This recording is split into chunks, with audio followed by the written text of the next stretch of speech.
Bueno, ya de retorno aquí en su programa favorito de esta hora, en un 2x1 Express. Eliseo, cuénteme, ¿cómo está la situación de los Estados Unidos? Porque ahorita estábamos hablando de la situación de ellos en forma, la parte política, económica, pero usted sabe que en República Dominicana una cantidad enorme de dólares que vienen de la remesa se han ido invirtiendo aquí, pero si pasa algún tema ya que tiene que ver con la hegemonía o en la parte económica, pudiera afectar aquí a muchas empresas, básicamente microempresas. Sí, no, fíjate Manuel, yo pienso que realmente no. El sector laboral de los Estados Unidos hoy en día está relativamente bien por dos razones. Primero porque al pasar esa ley en el Congreso norteamericano para proteger al trabajador, fue una decisión inteligente. Esos casi 2 trillones de dólares que se aprobó recientemente en el Congreso, eso se va a multiplicar ampliamente en Estados Unidos. Así que en ese sentido yo veo que las cosas están relativamente bien.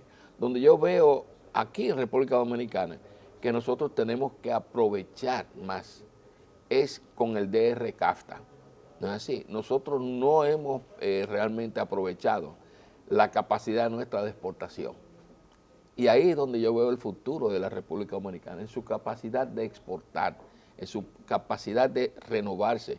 Por ejemplo, las zonas francas de este país deberían irse más a zonas francas de salud, zonas francas comerciales de turismo. Esas industrias, yo creo que por ahí es que está el futuro nuestro. Pero hay una situación, Eliseo, usted sabe que muchos dominicanos, ¿verdad?, que viven allá fajados, porque mucha gente piensa como que el dominicano vaya a recibir dinero de una manera alegre, que los cuartos lo recoge en una matita. O sea, todo este tipo de asuntos, eso no es así. El dominicano que va a los Estados Unidos a fajarse, ¿verdad? Y allá el tema este de que el que no trabaja no come, esa es la verdad. El que no trabaja en los Estados Unidos definitivamente no come. ¿Tú sabes qué me gustaría ver de nuevo para en nuestro país, en Estados Unidos, especialmente en Nueva York y en Miami? El restablecer de nuevo el Banco Popular Dominicano en Nueva York. ¿Por qué te digo esto? Porque este año se van a remesar al país cerca de 8.000 millones de dólares, un poquito más de 8.000 millones de dólares. Y obviamente los dominicanos deben tener ya su banco dominicano funcionando. Porque Western Union, tú dices, bueno, ¿pero qué Western Union y MoneyGram? Esas son empresas, franquicias norteamericanas. Yo creo que un banco dominicano o una unión de los bancos dominicanos para multiplicar esa riqueza que tiene el país en el exterior, eso hay que capitalizarlo. Es más, las remesas representan hoy en día más dinero que el turismo aquí. Es verdad, es verdad. Y ya, Eliseo, tenemos aquí entre nosotros a una dama dominicana, una bella dama dominicana, a Jean Marie Landay, que es una escritora, ¿verdad? Y una articulista, porque yo he leído algunos artículos que ha escrito en acento. Bienvenida, gracias, gracias. Marion Landay. ¿Cómo está todo? Muy bien, gracias. Sí.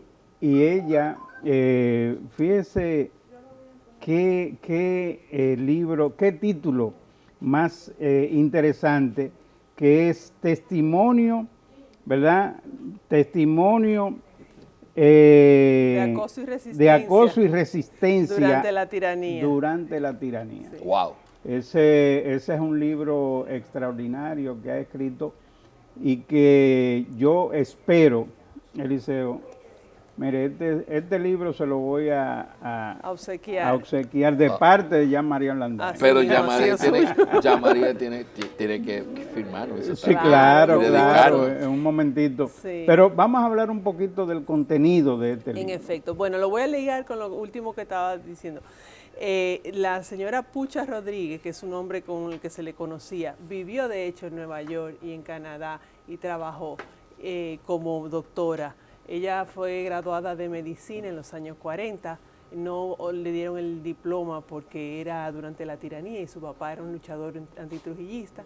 Sin embargo, su talento y sus notas fueron reconocidas y por eso la aceptaron en 2 universidades en Estados Unidos donde ella trabajó en los años 50. Wow. Sí. ¿Y cómo tú te ¿Cómo yo interesas? llegué a esa historia? A esa historia. Yo la conocí a ella al final de su vida y una cuñada de ella, que ustedes tal vez conocen, Carolina Ornes, Claro. me dijo que ella tenía sus notas y que ella la había empezado a ayudar, Carolina. Claro, no la yo le digo conozco. Carolina, aunque ella me lleva unos añitos, Sí, pero sí, es sí, yo muy, la muy simpática y jovial. Y ella entonces me dio las notas y yo la conocía también, así que yo fui añadiéndole notas al pie, arreglando un poco las cositas, pero en realidad es la autobiografía de ella, por eso es que el libro está como nosotras dos como coautora, porque si bien no la pude entrevistar después de que recibí las notas, sí la entrevisté antes varias veces y al miembro de su familia y es esa historia que está ahí. Wow, qué bien. ¿Y cuál es lo dice todo, ¿verdad? Sí. El título, pero ¿cómo es la narrativa del Sí, libro? el papá de ella fue un agricultor que tuvo éxito y que desde el principio de la tiranía se dio cuenta de que era tiranía. Pero la familia le dijo, mira, tú no puedes tirarte eso en contra porque es fuerte. Sin embargo, y él sabía que Trujillo tenía el apoyo de los norteamericanos. Entonces él dijo y que los norteamericanos estaban en los años, o sea, Trujillo subió en el 30, la guerra fue en el 40 hasta el 44, depende cómo uno lo cuente, ¿verdad? Y entonces él, desde que se acabó la guerra, la Segunda Guerra Mundial, empezó a trabajar con los norteamericanos y con varias gente más por derrocar el régimen. E invirtió toda su fortuna, que era cuantiosa, aunque él era agricultor, logró hacer una gran fortuna, la invirtió en luchar contra la tiranía y la familia entera vivió por eso. A un hermano de él les robaron dinero, a Pucha y por ser hija de él, y a Guillermina Iriarte, que era su nuera, hicieron perezas domiciliarias. O sea, fue una historia bastante fuerte y que Pucha escribe muy fácticamente, o sea, ella nos da los datos, ella nos dice, y eso me dolió 2 o 3 veces, sí, pero la mayor parte de las veces simplemente lo que nos da la información, y es muy fehaciente en saber cuánto se sufrió, y por eso el título de Acoso y Resistencia durante la tiranía. Teníamos al principio acoso y resistencia nada más, pero hoy día acoso hace pensar sobre todo en temas de acoso sexual. Y bueno, le dijimos, vamos a poner durante la tiranía para que la gente esté clara de que es más bien de índole política. Tú quieres saber una cosa, Manuel. Yo estoy trabajando, y tú lo sabes desde hace tiempo, en las anécdotas nuestras de la época del jefe y antes del jefe, en un libro que yo quiero que tal vez Jean-Marie nos ayude también desde otra óptica, porque dice la ley de la relatividad, Sí. que todo depende de qué parte de la montaña tú estés viendo un avión cruzar. Ajá. Si tú estás de un lado de la montaña y tú lo ves de dirección este a oeste, tú vas a ver la velocidad diferente que si está mirándolo de oeste a este. O si está adentro. O está dentro. Entonces esa es la ley de la relatividad. Sí. La época de Trujillo es una época interesante porque hay diferentes, como decir, versiones, muchas versiones. Esta es una que yo la voy a leer, pero profundamente porque es alguien desde afuera que lo está viendo, ¿no es así? No, ella desde adentro. Sí, Pero no estaba en el exilio. Estuvo en el exilio a partir del año 50. Tuvo presa ok. domiciliaria Ok. entre el 47 y el 50 y en el exilio del 50 hasta que falleció Trujillo. Ya.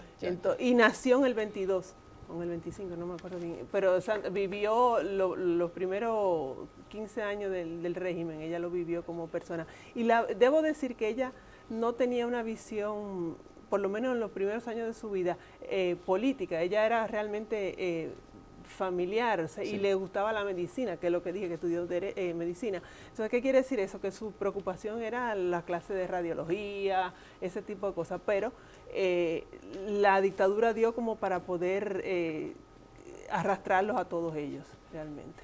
Sí, hay un libro que lo escribió el general Arturo Espaillá. Se llama, eso lo escribió antes de él suicidarse Sí.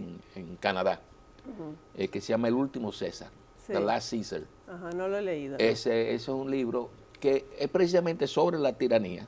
Sí. Y como él lo vio como teniente general y jefe del servicio de inteligencia Sí. militar. Yo puedo tomar el libro un momento para buscarle Sí. algo en lo que lo puede chequear en lo Sí. que dice. Entonces, No, dígame que el Espaillá general lo vivió del Espaillá, evento. sí, porque es una óptica de su parte, un libro crítico sobre el régimen, que él fue parte, y cómo realmente eso cambió su mundo. Cuando él está ya en la recta final de su vida, él vio prácticamente la muerte del jefe cuando él estaba viendo, sí, claro. él estaba en el restaurante El Pony, en la avenida.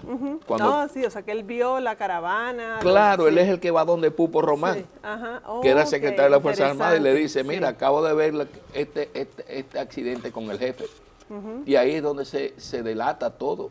Por eso es que lo atrapan a todos los que asesinaron a Trujillo. Sí. Entonces, para allá yo lo conocí desde niño. Ya.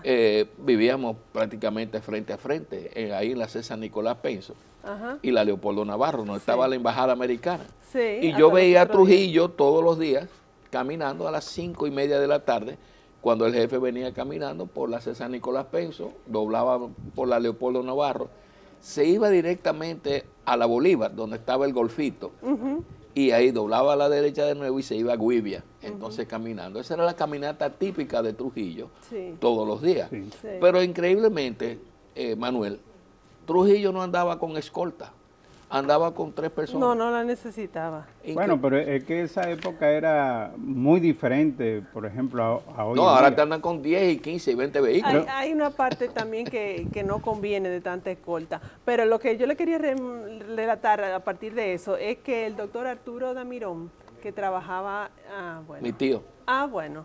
ese era mi tío. Ya, él trabajaba como médico en la Clínica Internacional, Yo lo ¿verdad? sé, sí. Y era profesor universitario. Y él da su relato, yo lo conseguí, bueno, porque Pucha habló de cómo el doctor Damirón los ayudó y Claro. cómo él fue una persona que ayudó al parto de la última esposa de su papá. Y ella da esa visión agradecida. Y del doctor Damirón en 1974 publicó en sus memorias, hizo referencia a cómo él ayudó eso. Y se veía en el 74, en este extracto que está ahí, se lo pongo en la página 107, Ajá. cómo para él eso fue una cosa increíblemente osada y peligrosa. O sea, que lo que alguien, un poco la relatividad, lo que alguien vivía con agradecimiento, el otro todavía en el 74, 13 años después de fallecido el tirano y de acabado el régimen, todavía se expresaba con mucho cuidado. De todas maneras, mi interés fue recoger las dos versiones. Las dos versiones. Ujú. Sí, sí. Él fue tan ayudador que al último hijo de Juancito le pusieron Juan Arturo, porque Exacto. él fue el que permitió la cesárea con el que nació ese señor. Oiga cómo escribe Fran Moya Pons el prólogo de este libro. Oigan bien, para que ustedes sepan la calidad del libro que tenemos en nuestras manos en el día de hoy.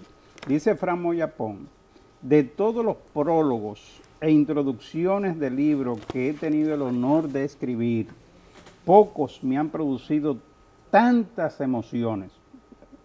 Él está diciendo eso, tantas emociones como estas memorias de Pucha Rodríguez, amorosamente recogidas y editadas por su sobrina política, Jean Marion Landay. Quiere decir que esto lo escribió el prólogo Fran Moya Pons. Quiere decir que este fin de semana, Eliseo, y yo me imagino que volverá nuevamente a leerlo, ¿verdad? Porque siempre un buen libro, tú lo lees la primera vez, pero después como te da el deseo de volverlo a leer. Sí. Así que este es un grato Sí. obsequio que vamos a tener el honor de leer.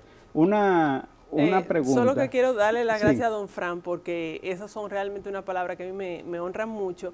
Y yo le voy a decir la verdad, cuando yo le pedí que le hiciera el prólogo, yo lo hice con vergüenza y le dije así tranquilamente, mire, si usted no puede, si usted, o sea, no solo por el tiempo, sino porque él es muy autoexigente, es una persona que de verdad le gustan las cosas de calidad. Y yo digo, si no le está de acuerdo, dice, no te preocupes. Y después fue que lo leyó, me dijo, no, de hecho le gustó mucho. Además que don Fran es vegano, o sea que para él, y Pucha es de La Vega, de Moca y La Vega, o sea que para él era Sí, realmente... y ya ustedes vieron en la portada, ¿verdad? A doña Pucha, pero aquí está Simón Rodríguez García, padre de Pucha, apodado General Juancito Rodríguez. Así es. O sea que es un libro que también tiene parte de fotografía, o sea, tiene fotografías Sí. que son muchas de ellas tal vez inéditas, porque yo no la Mira, conocía. Juancito Rodríguez, el general, muy amigo, por Perdón. cierto, de mi padre.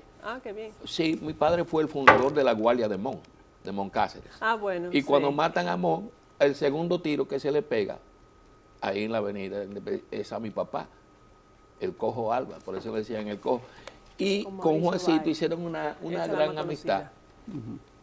Y cuando Trujillo toma el poder en el 30, esa Guardia de Mon, toda se fue para Haití. Más de 400 hombres, mocanos la mayoría. Mi padre era mocano ahí, de Licea Medio y de Moca. Entonces todo ese grupo de Moncáceres se va hacia Haití y ahí se esconden por 4 años hasta que Horacio Vázquez muere, porque Horacio es primo hermano de Mon. Ya. Horacio Sí, Va- sí, el primo Cáceres, hermano los de Vázquez Mon. y los Cáceres estaban muy relacionados por Primos varias, hermanos, por varias. primitos hermanos. Sí. Mire, y Mira, aquí, hay un hombre muy capitaleño, que una vez me dijo, cuando tú pases de Bona, porque él es de verdad centrado, ten cuidado con la amabilidad de los veganos, la hipocresía de los santiagueros y la bravuconería de los mocanos. Y los mocanos son realmente... los Eso mocanos. es una gran verdad. Ya, Los mocanos son terribles. Sí. Y fueron, o sea, Juancito fue el principal opositor, pero del que lo organizó el asesinato o ajusticiamiento, como Mira, uno le diga, fue la de la masa, que la era bofetada, la bofetada que le da a Trujillo a Juan Tomás Díaz, mocano, mocano. Terrible. cuando su hermana Chana se asila en la embajada de Brasil, en el palacio, que quería que Chana saliera de la embajada en protesta. Y Juan Tomás Díaz, el general, le dice, jefe, yo no puedo hacer eso, porque mi hermana Chana es independiente. Y Trujillo, con una así, Pa. tipo como jugando tenis, de backhand, le ha dado en la cara a Juan Tomás. Juan Tomás le dice al viejo mío, Adolfito, mi papá, nosotros vivíamos frente a la casa del jefe, toda la vida. Dice Adolfito, esa galleta le va a costar para el resto, en el 58. Eso, Sí. eso fue un momento difícil. Por eso quiero con Jean-Marie preparar la silla de los alfileres. Pero yo quiero comentar Porque algo, como ella es escritora, por el tiempo que ya se bueno. nos está yendo el tiempo. Quiero, antes de todo, presentar esta foto. Aquí está Mauricio Báez, con doña Pucha y su padre. O sea, este es un libro bastante interesante y yo sí, yo siempre le he dicho a Eliseo que él debe de escribir un libro de la época de Trujillo y de Balaguer ahí todo, no, de la época de Mon. Bueno, ese Para sería poder llevar, necesario. para poderlo Sí, llevar así es. al presente. Yamaría Landay, muchas gracias por su bella presencia. Eliseo, muchas gracias por compartir este momento con todos nosotros.